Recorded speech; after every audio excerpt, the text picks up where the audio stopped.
আসসালামু আলাইকুম ভাই। ওয়ালাইকুম আসসালাম রহমতুল্লাহ বরকাত। কেমন আছেন ভাইজান? আলহামদুলিল্লাহ। ভাই বিলে কি ধান কাটতে আসছেন? জি, ধান কাটতে আসছি। কয় বিঘা ধান লাগাইছেন? বিঘে 3-4 লাগাইছি।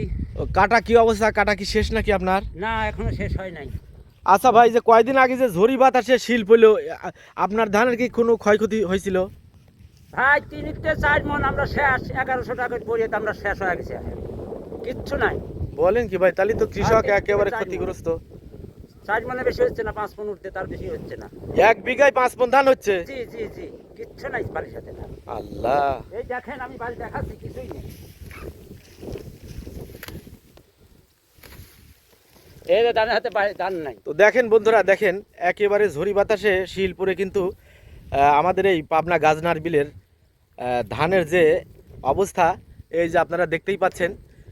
বিঘাতে এই কৃষক ভাই বলছে বিঘাতে 5 মণ করে ধান হচ্ছে, যেখানে 25 মণ ধান হওয়ার কথা ছিল। জি জি, তো 5 প্রিয় মণ ধান বন্ধুরা, হচ্ছে না। কৃষক একেবারেই ক্ষতিগ্রস্ত, আপনারা তাদের জন্য দোয়া করবেন।